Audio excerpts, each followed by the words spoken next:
Namaste, everyone. And this is not a big heads up, but tonight I'm giving a live stream event on Facebook. Hold on, the video seems blurry. Clear that up. Oh, it's still blurry. Okay. A live stream event on my Facebook business page, Yogi Chris PhD. This is called the Flavor of Language, and there's many different spins on it, how to present that title. The taste of communication, the flavor of your mind, the feeling of words. Basically, it points to this idea of synesthesia. Oh, I just realized I didn't finish that point. I was talking about, okay, so I'll say it here. When I first met Arash Bazar, who's my main mentor, he was talking about the taste of mind, the taste of people's minds, the flavor of people's words, and how he had gotten into kind of an intense dialogue with his girlfriends about, he thought that everybody could do it. He just kind of, because he could do it, and he's always been able to do it, and so he just assumed others could, but he said something and they were like, what is that? He was like, whoa, whoa, whoa, you can. And then it became this thing. And as he described it, being able to taste people's words, like feel their communication, I immediately recalled a concept called synesthesia, where you cross your senses. Where basically, artists or people on drugs, they experience things like synesthesia, where you hear something and you feel it, or you see something and you taste it. And so deeper than that, now that I have more understanding of neurolinguistics, it makes sense because the nervous system that you have that's processing feeling, tasting, all of your gross senses is the same nervous system that's processing language. It's the same highway of nerve impulses that are picking up people's words and deriving meanings from them, and then placing it in the context of your mind. So your mind has, so different people, they hear the same word, but they process it differently, and that has to do with their mind, the architecture of their mind, and their belief systems that are filtering the communication. So,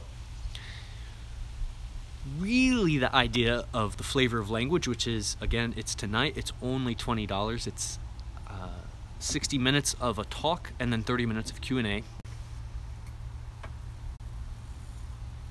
Okay, I'm back. Somebody just called me.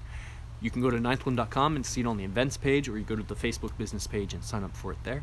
And it's simply to point your mind at certain things. Like when you point your mind at the fact that your nervous system is picking up words, and that's the same nervous system that's feeling, tasting, smelling, that your responses to people's communication and how you process people's communication largely is a function of the quality of your nervous system, which brings in yoga. Why is this related to yoga? And then on a deeper level, when you start to really work your self-improvement, maybe you have a meditation practice, or you're just looking to create a different outcome than maybe what you've been getting. A lot of that has to do with what you're saying to yourself going into the activity, what you're saying to yourself during the activity, and what you tell yourself about what happened after the activity is gone. Your ego and your mind is an illusion, right? It's not real. What you're presenting to the world, your front, your character, your role, is totally self-chosen, 100%. You might think that it's not. Well, I was born into this circumstance, or I have limited resources and this and that, and that's the story you're telling yourself, and it's promulgating. Now, I'm not saying lie to yourself, but I'm saying there are ways to formulate your sentences, syntax, and certain vocabulary words that will point your mind more to solution. For example, two people go enter a room. One is from a Norwegian country, a northern country, and one is not Norwegian country, a Nordic country, and somebody's from Central America or near the equator. They enter the room and one person says it's hot and one person says it's cold. And neither of them are lying. It's just a subjective experience because of their nervous system. But because of that, it will point their mind in a certain direction. Like when I take a cold shower, every shower is a cold shower. If I said to myself, wow, this shower is so cold, that just makes it more miserable. If I say something like, even if, and I don't say this, but I have, just to prove it to myself that this is how it works. If I say to myself, wow, this water isn't warm enough. Wow, this water could totally be warmer. Wow, I wish this water was hot.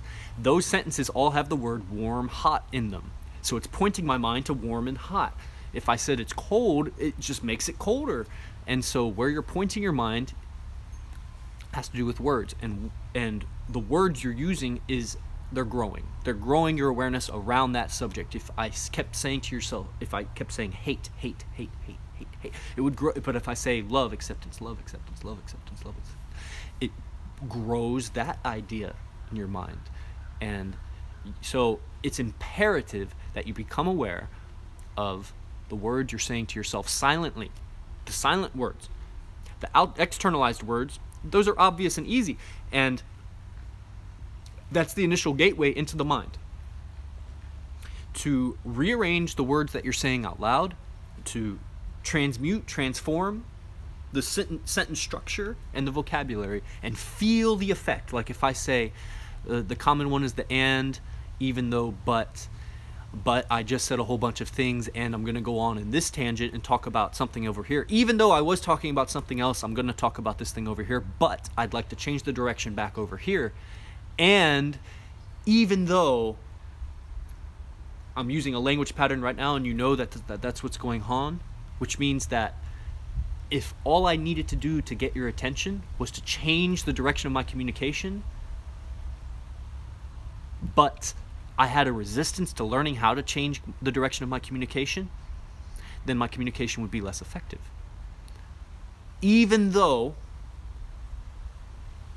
I claim I want effective communication, so I'll make it happen. And that's what this event is about, is learning how to feel the shift of your attention, feel the shift of your energy, which is all happening in your nervous system. Hence, the flavor of language is the name of the event. It's not that I'm going to teach you how to taste words. It's not that I'm just going to say, put your attention on your taste buds, put your attention on your tongue. What are you tasting right now? That's too obvious, that's overt. And I mean, that's useful too. That's called an attention set, and we'll talk about attention sets tonight. But it's about feeling communication using the same nervous system that is processing the meaning. And when you learn that they're riding down the same highway, then you gain more mastery over it. So I highly recommend attending that event. I know this is a last-minute video, so if you catch it afterwards, the recording will be made available at a slightly higher price. But if you come live, then Q&A is available, and I highly recommend it for anybody who communicates. There's so many benefits to whether you're teaching and you want to have a more efficient influence over your students, meaning if I want somebody to deeply experience pranayama, the energetics of it, the quality of the breath, physiologically, how is the breathing working? How is the diaphragm functioning? What are these other muscles? What's going on in your lungs and your heart? What's going on in your mind? Because you can't teach someone pranayama and not teach them about their minds. They'll go psycho. Pranayama that's why I give so much here on this YouTube channel, because some of you have purchased my Ashtanga Primary Series Pranayama product. And that's not easy. It's primary series, but it's not easy. And you need some tools of the mind and of communication to really navigate that. But it's not enough to just put it in the product, because it's ever evolving. That will grow mundane and old and stale. So it needs to be a continuous revisiting of what's going on in your mind while you do these practices. But if you're not a teacher, then like I said in my Facebook Live, it comes down to having some semblance of protection against others' communications. I had a woman text me, it's so interesting, a woman texted me yesterday and canceled an event because of something I had done socially. And at that same 5-minute chunk, I don't remember if it happened before or after, I received a text from another woman in her underwear. She sent me a text of her in her underwear. And it was like, whoa, whoa, whoa, how are these two happening at the same time? Like, one hates what I'm doing and the other one loves what I'm doing. And it's like, so it must be subjective. It's not that what I'm doing is good or bad. What's up, Carlos? It's not that what I'm doing is good or bad. It's that what I'm doing some people don't like and some people do like. And that's a clue that you're doing it right. Because if everybody liked you, that means you're a threat to nobody. And you know that of everybody, there's conflicting opinions, there's conflicting beliefs, and they're not arbitrary. It's not like my favorite color is blue, your favorite color is green. It's more like, I don't even need to go into it, but you know that there are some beliefs that are a little more rigid that creates conflict. And so if both sides like you, that means you are not standing for anything. So I see it as a good indicator that I polarize people, and I do my best not to, but that's junior to my other ambitions in life, so that's not where my focus is. So being able to protect your mind against the attacks of, oh, that was the story. So it jarred me a little bit. I tuned into the silent sentences I was saying to myself, and then I used the power of influence, meaning syntax, language, and then my hatha yoga, how to just tap in the reverse flow. I can change my mood by changing my facial expression. I can change my mood by changing my posture, because your posture is a reflection of your attitude. And so we'll go way deep into that tonight. You go to Yogi Chris PhD business page on Facebook, sign up for the event.